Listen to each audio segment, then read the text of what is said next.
yang siap dipasarkan. Ya, betul. Ada kolam yang bibitnya itu masih larva masih kecil banget. Ya.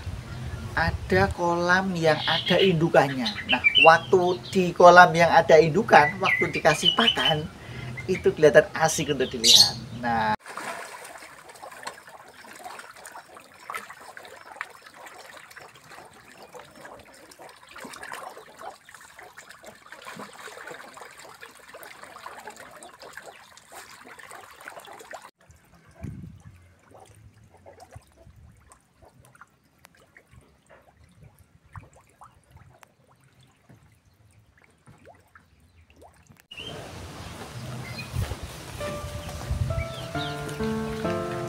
alhamdulillahirabbil alamin, siang ini saya sudah dengan Mas Arli Suharli. Terima kasih Mas Arli sudah diterima.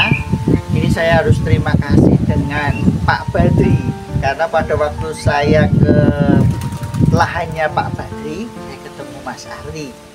Dan saya memang beberapa saat ini mencari sosok yang sudah berhasil melakukan kegiatan pemijahan lele, ya, pemijahan lele. Dan Mas Arli ternyata sosok yang saya cari itu.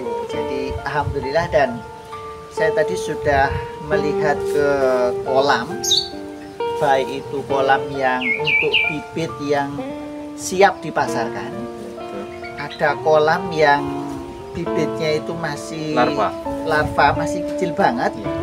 Ada kolam yang ada indukannya. Nah, waktu di kolam yang ada indukan, waktu dikasih pakan, itu kelihatan asik untuk dilihat. Nah, ini nanti kita akan ngobrol seputar Mas Arli bagaimana mengelola usaha perikanan ini. Sudah ada namanya atau belum, kemudian produksinya, kalau sekali penetasan itu berapa, potensi pasar yang sudah ada itu berapa, tentu Mas Arli sudah punya catatannya. Kemudian adakah kendala dalam menjalankan usaha perikanan ini. Nah, Mas Arli, monggo dengan perkenalkan diri, perkenalkan usaha yang sampean lakukan, dan juga tentu Mas Arli punya angan-angan ya, semacam cita-cita sih bisa saya mau jadi pengusaha ikan lele yang paling sukses. Monggo Mas Arli. Perkenalkan, nama saya Arli Suharli. Saya mulai pembibitan kira-kira sudah ada setahun, 2 tahun? Belum ada, Pak. Belum ada ya, masih baru ya kan, masih baru. Nama dari pembibitan saya Catfish Farm. Catfish Farm, oke. Ya. Itu saya tadinya di sini kan secara mandiri, kayak pembesaran ikan. Nah, di situ saya berpikirnya gimana? Di sini kan kayak orang-orang cari buat bibit itu kan susah, ya, jauh, ya kan. Oh iya, saya kan punya pengalaman dari untuk pembibitan itu sendiri, dari ilmu dari orang tua saya di Jawa Barat ya. Kemudian saya untuk terjunlah ke pembibitan di sini untuk mencoba, dan alhamdulillah lancar. Maksudnya kayak pemasarnya kan di sekitar sini juga masih banyak peminatnya. Mas Arli, kita kalau melihat di sekeliling kita, di sekitar kita, ada beberapa perkembangan. Satu misalnya, ada program dari pemerintah pusat itu yang tahun ini juga dimulai, yaitu program makan siang nutrisi. Nah, itu kan nanti kita kalau membayangkan siswa sekolah, santri-santri, katakanlah gitu ya.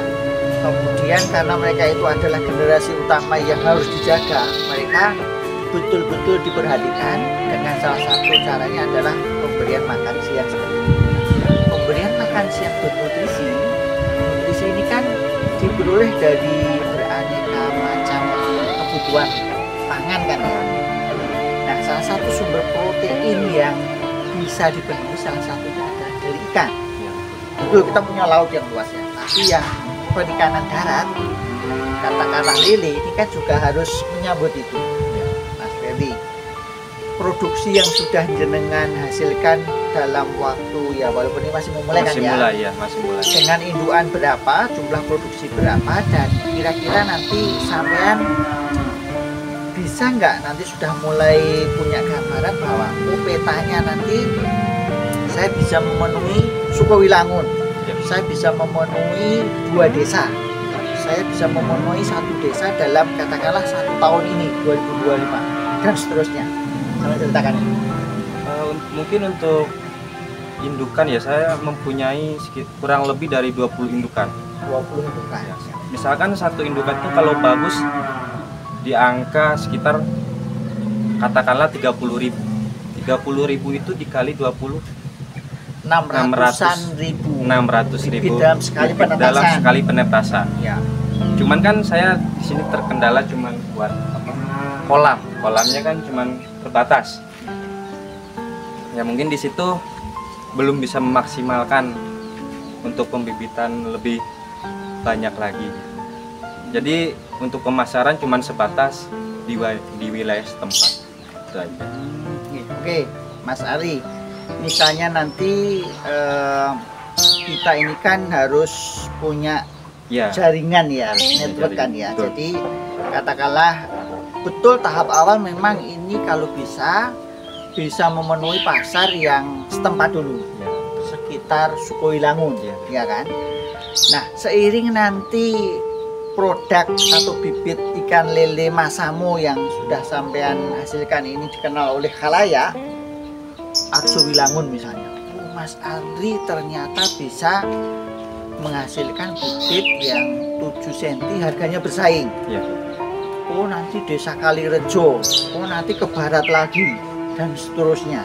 Nah, mungkin nggak nanti dalam tahun ini Mas Ari sudah mulai punya gambaran bahwa tahun ini saya kalau bisa itu memenuhi ya setengah dari lingkup kecamatan Kalipari. Gimana? Ya, cita-cita saya sih pengennya begitu Pak. Cuman kan terbatasan modal juga yang saya kan. Jadi merintis dulu. Pengennya seperti itu Pak. Oke, terus nanti dalam jangka pendek, ya kan, jangka pendek dari bibit lele yang sudah ada ini, tentu nanti katakanlah butuh apakah itu namanya sertifikat dan sebagainya betul, dari yang berwenang, ya kan, apakah itu dinas perikanan misalnya. Nanti itu yang coba nanti kita komunikasikan karena sama-sama dengan dinas kan ya. Nanti siapa tahu dengan itu nanti ini menambah semangat juga.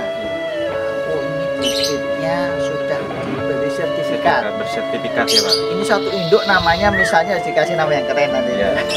Nah, induk yang kedua, induk yang ketiga dan seterusnya, termasuk yang jantan. Nah, setelah nanti itu bisa kita usahakan, ya nanti harapan kita jangkauannya kan bisa lebih luas lagi. Iya kan, betul ya. Pak. Terus nanti gini, untuk kalangan muda, Mas Ali, tentu sampai sudah punya komunitas kan ya. Bisa nggak misalnya kita sudah mulai bisa buat satu kesimpulan bahwa oh ternyata pelaku usaha perikanan lele itu 60-70% itu orang-orang muda seumuran sampean misalnya. Nah, itu nanti kan jadi lebih mudah juga. Seperti apa itu? Pengen seperti itu Pak. Jadi kita tuh memotivasi untuk anak-anak muda biar lebih berkreativitas lagi lah untuk cari penghasilan lebih. Oke, berarti Mas Ali sudah punya keyakinan tahun ini harus bisa Pak. Harus bisa. Kemudian nanti ini dikelola dengan sebaik-baiknya, Iya. customer itu benar-benar sudah ada listnya, daftarnya. Oh ini yang, oh pelanggan saya itu ini ternyata, pelanggan saya itu dengan keluar dengan sebaik-baiknya. Tahun ini harapannya bahwa Mas Arli usaha ini eksis dan bertahan. Jadi tidak ada pikiran keluar negeri bandingan. Enggak. Belum ya, Belum. enggak ya. Ini aja dulu Ini ya. aja Ya, dulu, oke. Mas Arli, terima kasih. Jadi mudah-mudahan nanti kita bisa silaturahmi lebih lanjut, dan saya termasuk yang punya motivasi untuk yang muda-muda ini kita himpun dan bisa saling belajar bersama. Iya betul. Ya, kita bisa saling belajar bersama. Oh ini yang ahli marketing misalnya, nah, kita harus tahu. Oh ini ahli marketing, ini ahlinya branding, dia bisa branding. Oh ini bibit masamu, ini ahlinya, ini yang bagusnya yang pembudidaya saja, dia pembudidaya. Nah, dengan tentu yang melaksanakan ini sehari-hari tentu sudah sangat tahu bahwa arah dari usaha sampean nanti gambarannya seperti apa 2025 ini, sehingga nanti kita berharap nanti yang muda-muda ini adalah yang lebih sukses dan lebih mewarnai kehidupan di desa-desa, di semuanya saja, di semua tempat, maksudnya Kalimantan. Gitu ya, Mas Ali ya. Terima kasih atas waktunya dan sharingnya, pembelajarannya. Saya nanti izin kalau misalnya nanti ada momen penetasan lagi. Boleh. Nah, nanti kita dikasih kabar. Siapa tahu nanti kalau pas sore misalnya pas memindah induan dan pejantannya itu, nah, kalau perlu nanti malam lah kita ngelihat prosesnya itu ya. Jadi saya kira itu yang menjadi ingin diketahui banyak orang. Tapi tentu ilmunya itu ya milik sampean ilmunya itu kan. Nah, nanti pas momen itu ya mudah-mudahan nanti kita bisa berkunjung lagi di sini dan kita bisa informasikan ini loh proses dari pembudidayaan ya, breedingnya, pemijahan. Itu Mas Ali ya. Iya. Terima kasih. Assalamualaikum warahmatullahi wabarakatuh.